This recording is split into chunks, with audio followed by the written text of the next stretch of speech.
Beep to beep beep. Welcome to the court of the EDI Jester. When I'm older, I shall wear purple. If you get it, you get it. Right? Okay. How are we all? It's great to speak to you again. Become a warrior teacher by Substack, coffee. You know, the usual, right? End of the month. Come on. Nope. Right, so here we go. I found something really peculiar, right? This is completely off-piste, but strange enough, it's also not.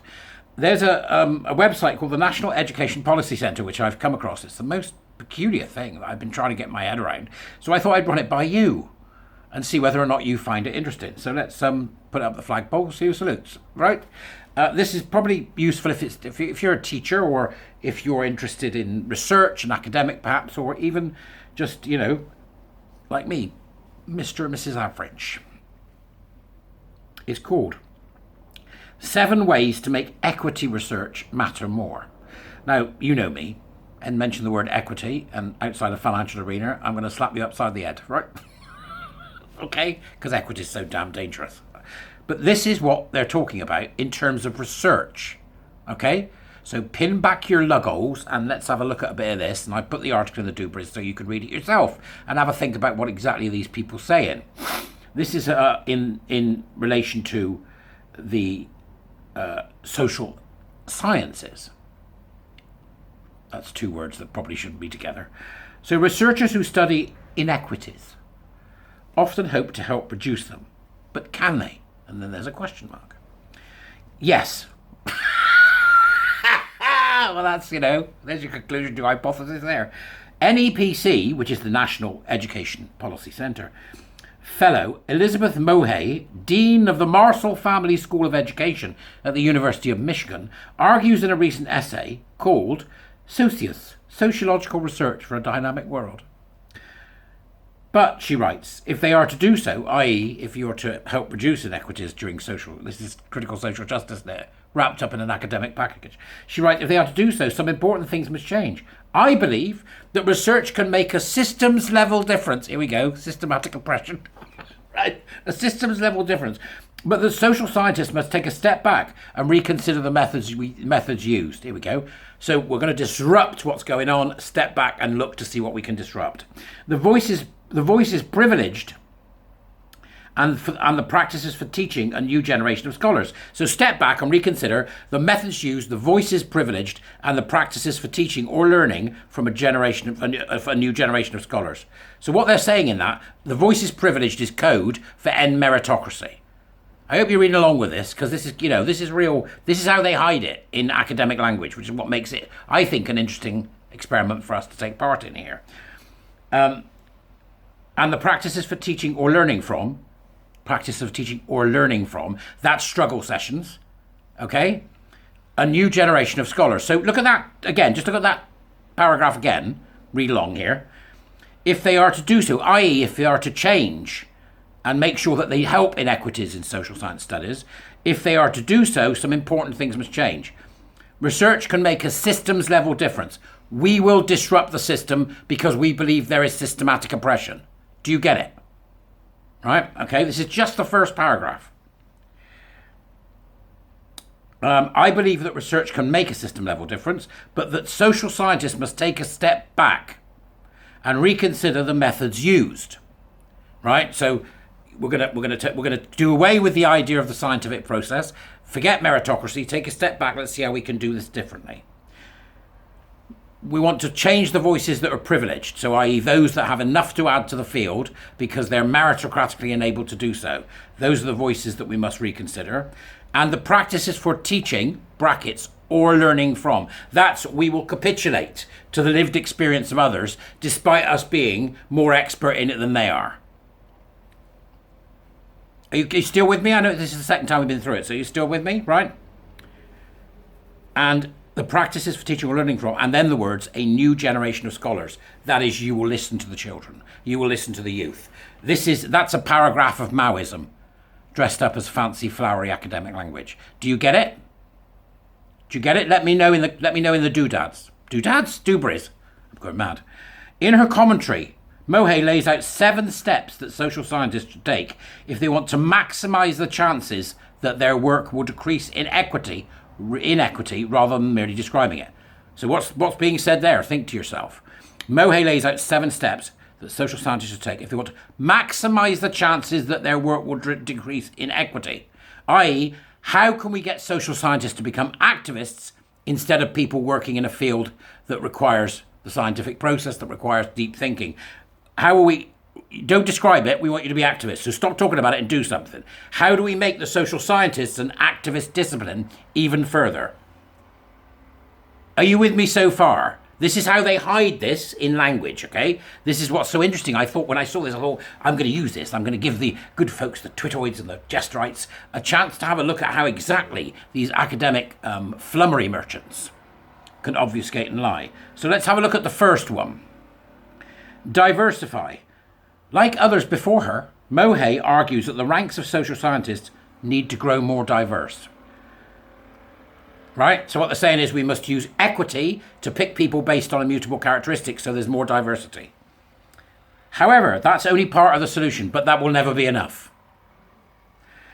Researchers also need to incorporate diverse communities into their studies, not just as informants or data points, but as partners. So you will let in artists, wibblers from English literature, the idiotic side of history and all the crap humanities people that should never have been at university in the first place, for example, who come from communities that are designated as being secondary because they need they need to be helped up the ladder. So this is all about the poverty of ambition, the belief from these individuals that these people aren't capable and therefore we have to include them by default without meritocracy because they'll never be capable. It's the poverty of ambition of these kind of equity pushers. Do you see it? Do you see it? I'll understand if you have to take a pause. But do you see it, okay? In other words, ask the people who have had experience with inequalities to participate as co-researchers at every step of the research design. Make the assumption that grievance must be discovered and then enable that grievance discovery to happen by including people who are trained to look for that grievance in your research studies so they become completely grievance focused, in which case they can produce documentation in academia and work in academia that will act as wedge thinking, will act as a wedge, a kind of academic wedge, to insert into disciplines they can then disrupt and therefore bring about their utopia. I hope this is making sense. It's a bit, how's your father? Avoid assumptions. Researchers need to interrogate their own views, that's number 2, incorporating multiple perspectives into every aspect of their research design. Actually, if it's a science, the research, they just need to use the science. They follow the science, right? So what they're saying is forget the science. You must include multiple perspectives into all your research design. So therefore, we will obfuscate research. We will prevent research. We will make research that is actually to the benefit of society so hard to do, because instead of following the science, you will have multiple perspectives given to you that you then have to follow all of them. In other words, they will steal time and they will steal knowledge to end the existing system so that they can bring on their utopia. That's number 2. I'm going to jump now to... No, I'm not. I'm going to stick with it. Let's do number 3, right? Okay. Collaborate across disciplines. This is key, right? This is key. This is where the ridiculous term STEAM came from. So that the arts and theatre nutters could get their hands on STEM money. STEAM. Science, technology, engineering, art and maths. Oh, get stuffed. Loons. So here we go. In graduate school, students are often encouraged to embrace the norms and perspectives of their disciplines. Remember, we're talking sciences here. In graduate school, students are often encouraged to embrace the norms and perspectives of their disciplines. In other words, students are encouraged to follow an existing canon, i.e. an existing scientifically revealed body of work, which they call the norms, and they also call a perspective, even though it's scientific. Scientific is follow the facts. What can we prove, what can we disprove, all that type of stuff. While these lenses are critical for researchers to understand, they can also be limiting. So don't follow the science. Don't follow the scientific principle. Ignore that because we need to bring in others so we can obfuscate the system and we can make things harder in science so we can bring on our utopia. Can you see what it is yet? Mohey urges social scientists to take a broader view. Learn to speak across disciplinary discourse. communities, and in so doing, learn to question assumptions embedded in prized disciplinary practices. Right, so what it's saying is, the scientific principle, or the principles that we know have got us this far, you must now open those up so that all of the nonsense merchants in various mad degrees and mad academic studies that we should get rid of, have got access to the pot of money that is labelled for STEM because STEM is so important. This is a full-on incursion. That's what they're talking about. That's what they're talking about. And just so that you get it right, part 4, number 4 of this thing is integrate methods. Sometimes mixed methods is misunderstood to mean merely taking on an interview or two to inform a largely quantitative study, or creating a couple of charts quantifying how many interviewees referred to XYZ theme. Researchers need to eschew these superficial efforts at mixing methods, Moe writes. Instead, creating studies that are literate and longitudinal. That means the literate, and which means literate, she means literate there, literate in the understanding of critical social justice and critical thinking, not critical thinking as you and I think about it, but their type of critical thinking, that digging for grievance, that digging for discord, that digging to provide disharmony between people in race, sex, etc., so they can bring down the system. Longitudinal, that means taking their template of grievance and placing it over disciplines. That's what it means. This is an incursion again. With cycles of qualitative and quantitative analysis always targeted on reforming system structures, practices and discourses. In other words, that whatever you do, it must be a constant push to examine, find the grievance, destroy, build, examine, find the grievance, destroy. This is the constant disruption and destruction of STEM, for example, in order to bring on their utopia. And then number 5, don't be a control freak.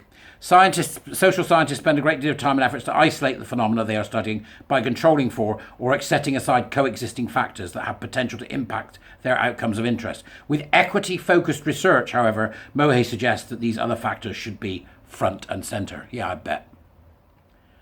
Instead of trying to assess whether strategies work regardless of race, for example, design studies to access whether strategies work because of race. You're either racist or you're anti-racist. That's critical race theory embedded there. I do hope you're following along. I'm going to leave you to do the last 2. I thought it was interesting. What am I going to title this? I'm going to title this A Lesson from the Jester. Go and look at it again, see if you can spot how the language of these absolute lunatics with their gender identity, ideology, queer theory, critical race theory, seeks to obfuscate truth by hiding what their actual motive is, because this entire thing is, we want your money, we're going to destroy your discipline, we're going to involve everybody in whether or not you get to do it. Bring on the revolution, where's my utopia? That's what that article is. And I think it's interesting if you can sit down and just take some time to go through it. If you have to come back to what I did in the beginning, please do. But do apply the thought processes that require you as an individual to do proper critical thinking. What does that mean? What does each word mean? Because they do that. They spend hours writing word salads that nobody's supposed to be able to understand. Anyway, I hope that's been useful. It was a little bit more like an educational thing than I would normally do, but I hope it's proved useful. This is the sort of thing that we do on the Winning Mindset, the Warrior Teacher Program. We don't necessarily go into this kind of depth, but the people that are part of it learn to be able to do so. So that's fascinating in itself. But go and have a look. Let me know what you think, right? Stick it in the doobries. Because, they truly are crazy. They truly are crackers. They're dangerous. And we need to go into British schools and British universities. We need a public inquiry, and we need a group of people that are going to go in and say, right, this goes, this goes, this goes, this goes. Because they are absolutely hellbound and believe, or they're making us hellbound, and they believe that systematic power and oppression is the only way to see the world. Pure neo-Marxism. Anyway, go well, have some fun. I'll see you later.